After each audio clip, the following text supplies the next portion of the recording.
What's going on, Trig people? It's Alan here, coming at you with another video, rounding our last unit of study here, dealing with this new form called polar and complex numbers, which you hopefully remember a little bit about from your algebra career. So I'm actually skipping the section on complex numbers because we've already talked about it in depth in previous courses. So I'll just give you a quick little overview of a few things that we're going to deal with in this class, and then we'll see how it all ties together. So here we go. I hope you're all ready. So again, most of this is for your notes. So what I would do at this point is just pause it and read through this. I don't want to read it to you, but I will hit the high points on some of this stuff. So what we're going to be dealing with are complex numbers, but of course in a trig way.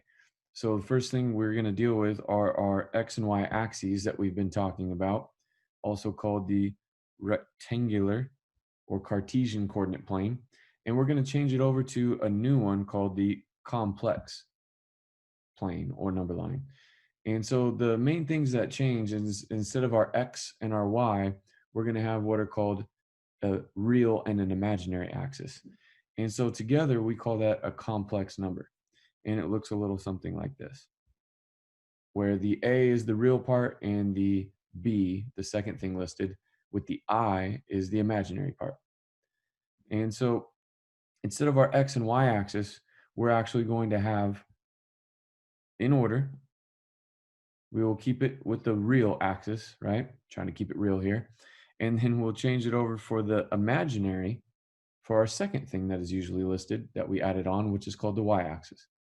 So instead of our typical point A comma B for our X comma Y, we will still have those A's and B's as values, as numbers, but instead of it going left or right in the positive X or negative, or up and down for the positive Y or negative, we're now going to have that A, B representing the X and the Y in this complex coordinate form. All right. So just to kind of give you a quick little visual of what that might look like is if we had something like this. So you can see again, our X and our Y axis are still there. They're just going to be called something and represent a little bit different numbers, being the real and the imaginary. So when we have a point like this one that is listed as 2 minus 3i, and notice it looks like a vector like we just got done learning about. Well, now I could write that as 2 comma negative 3, as I always have, and still get to that same point. That would have meant that I still would have gone right 2 and then down 3 to get to that point. So the only difference is it's going to be listed as a complex number, and that's the symbol we use for complex because it has this imaginary piece. All right. So whether we write it like this or like this, you need to know that we're still getting to that point P. All right.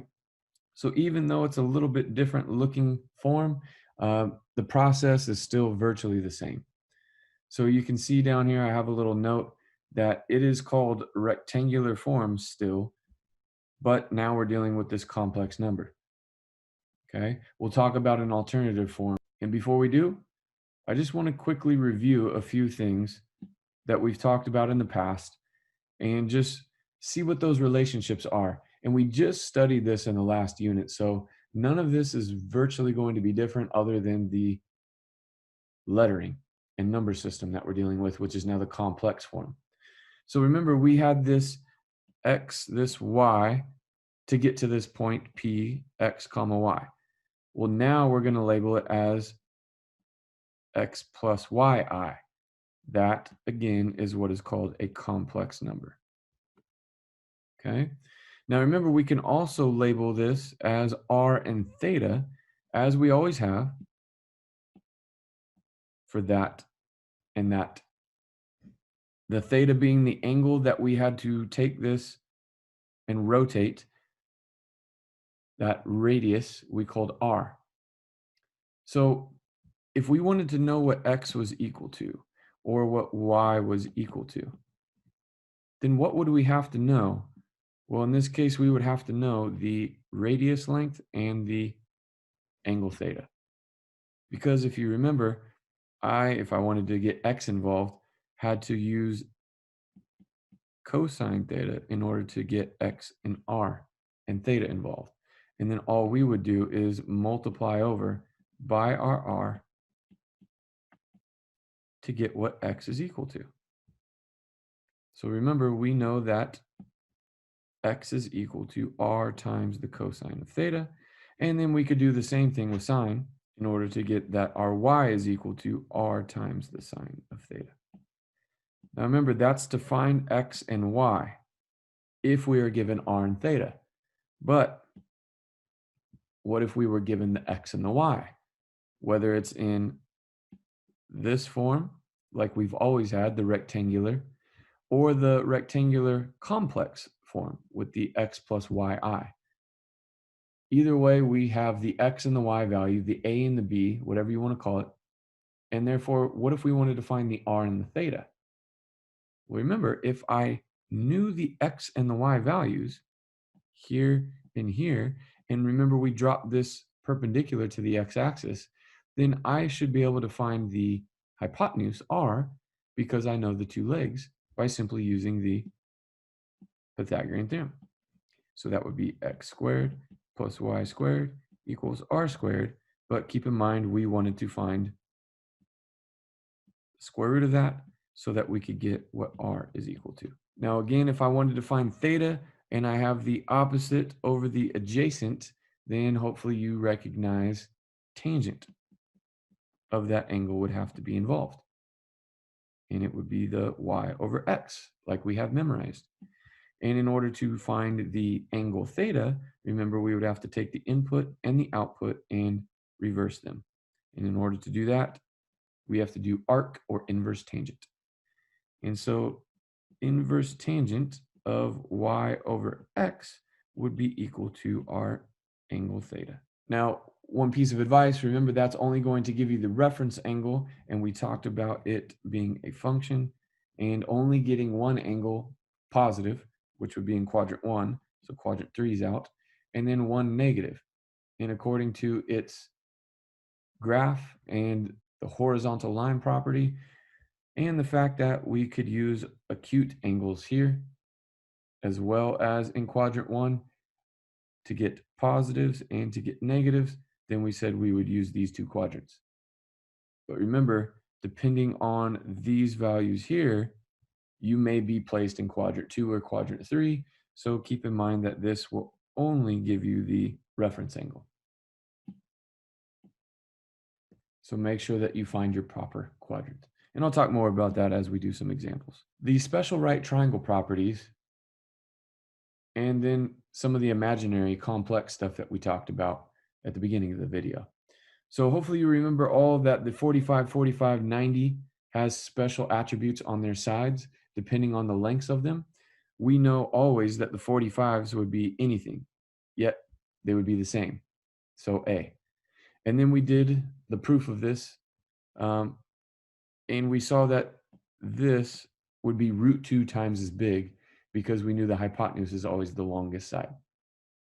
With the 30, 60, 90, hopefully remember we started with the smallest one, and we said that could be any size.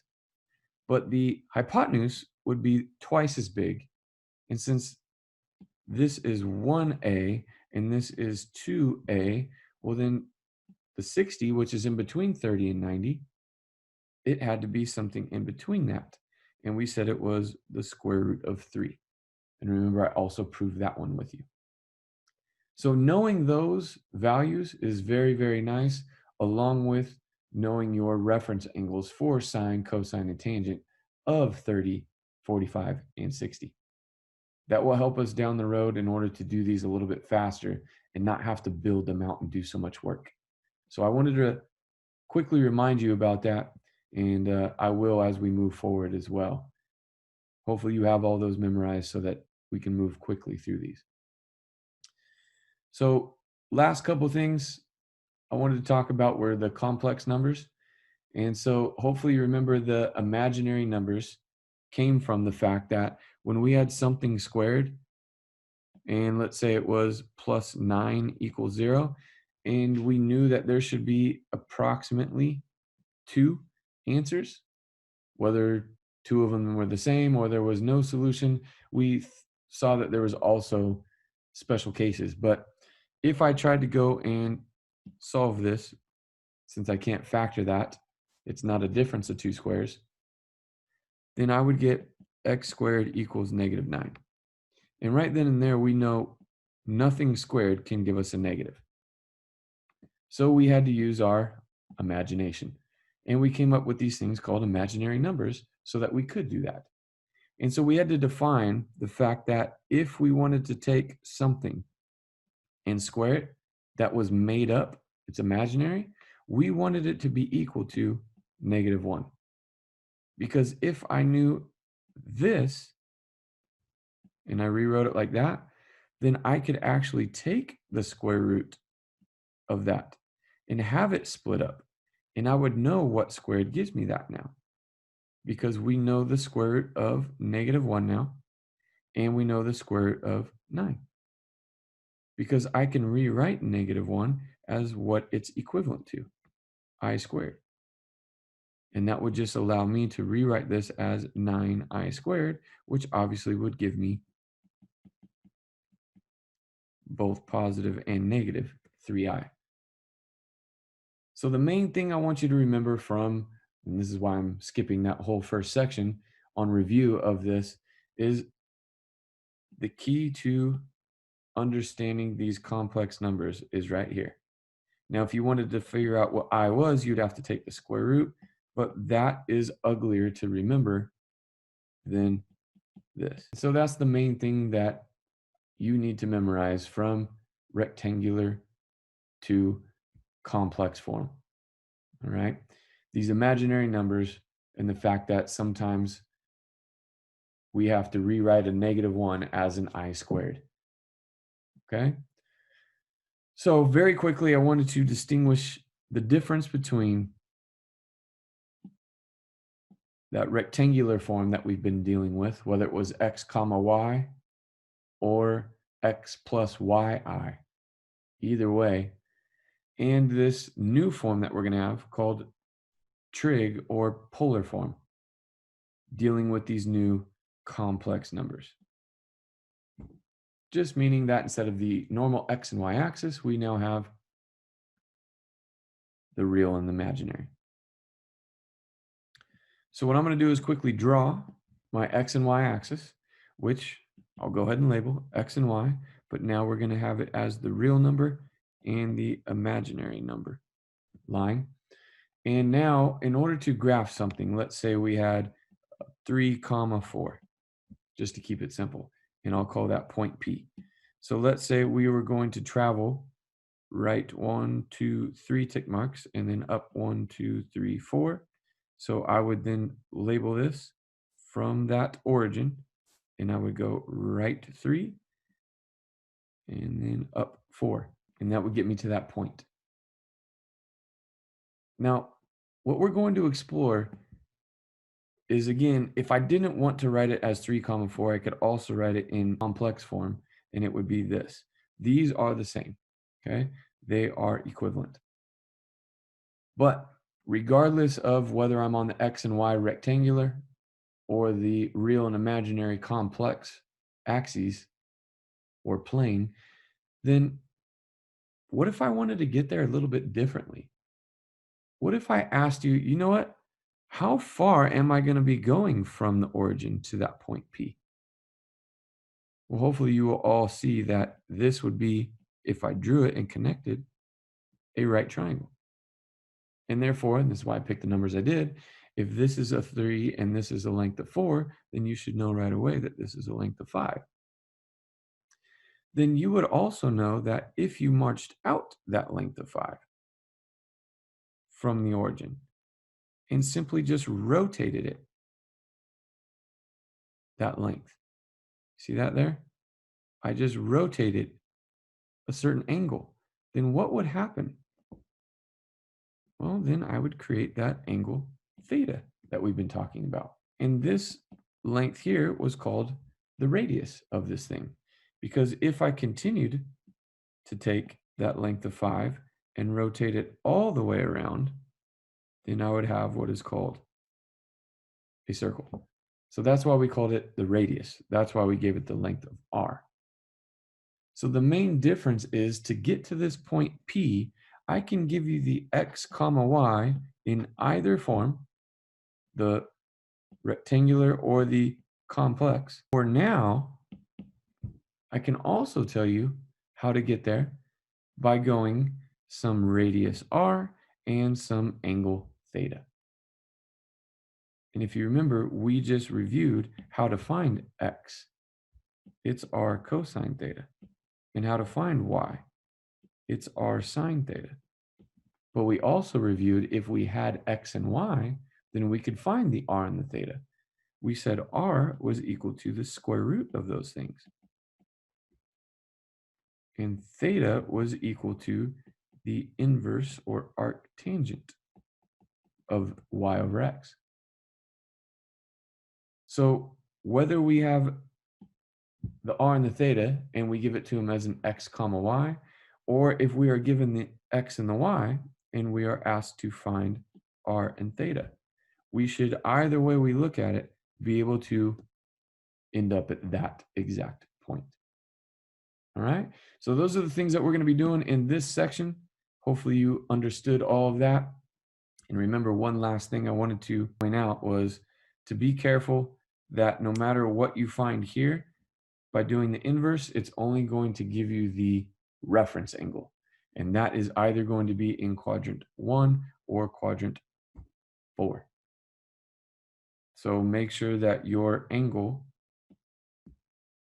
based on the x and the y, whether they're both positive or one's negative, puts you in the proper quadrant for all of this. All right? And just for your notes to have it a little bit cleaner, here's all of that information that we just covered, along with this new form that we're going to talk about called polar or trig form.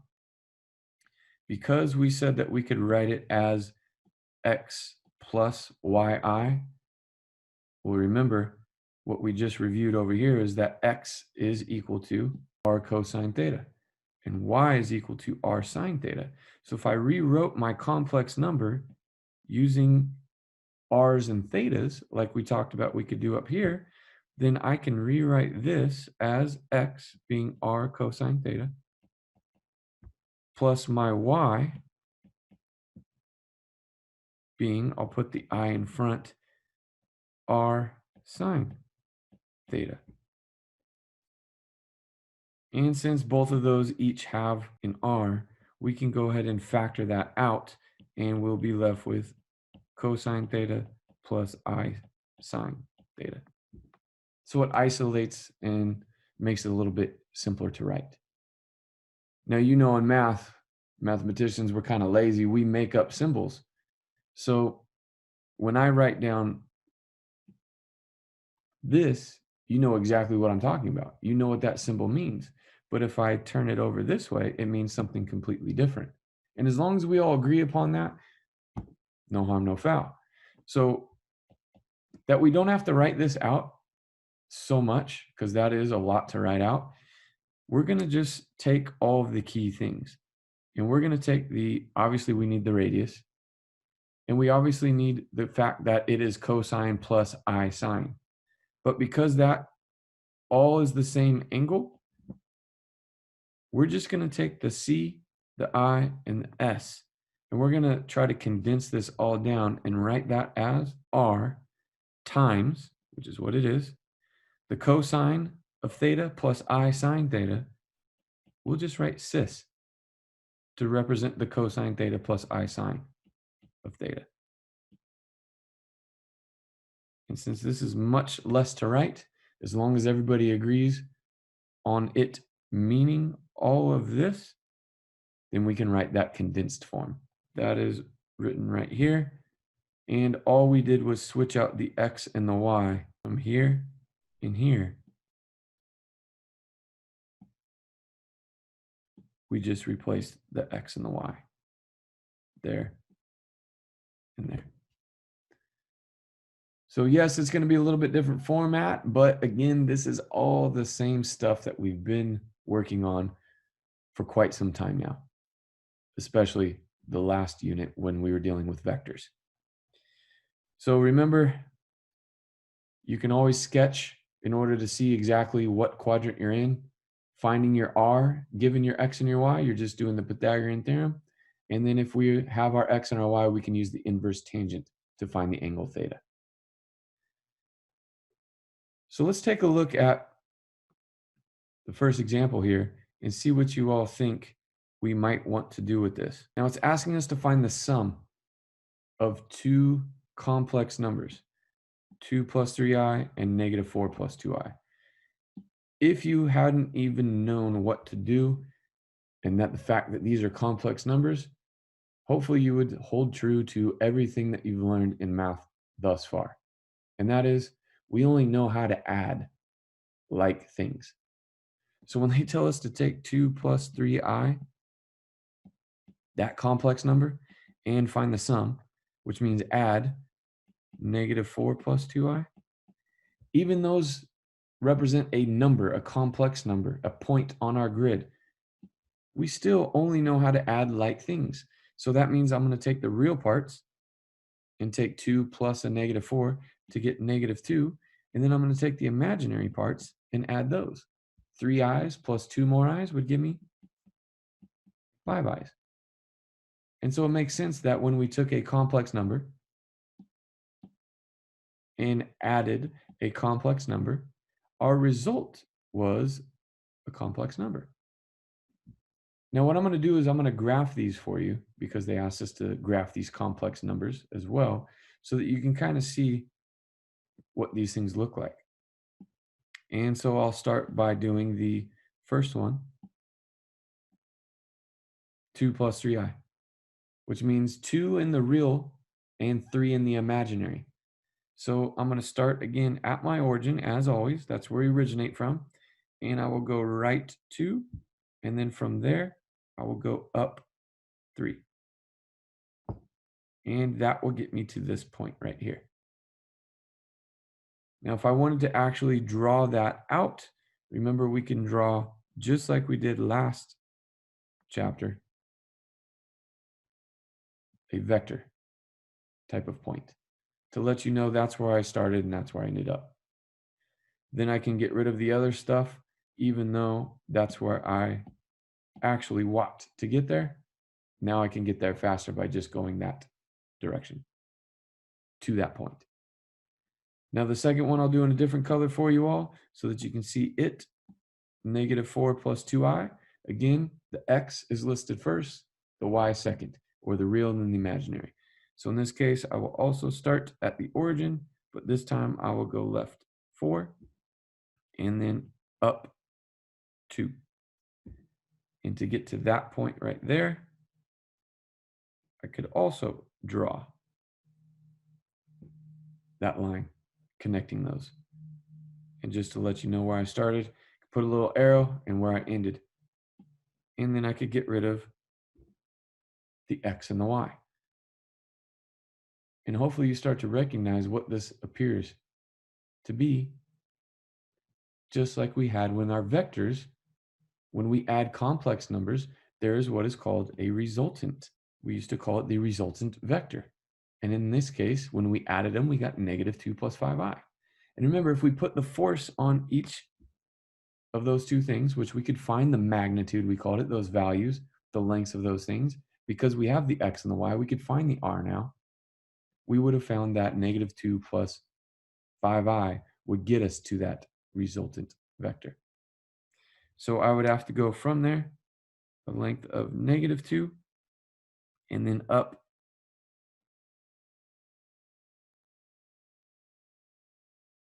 a length of 5 to about there. And that would give me from my origin all the way to there, that quote unquote resultant vector that we dealt with last. But if I get away from those, you can see we could start drawing our parallelogram and get this resultant vector just like we did previously. Cool thing is we don't have to do that. We can simply just add the real and the imaginary parts, and this is what they're after. Okay, so pretty nice, a lot less work, but I'm just trying to show you the relationship from what we just finished studying. Okay, that's it for that example. Pretty simple, just adding like terms and then plotting that point, -2, 5.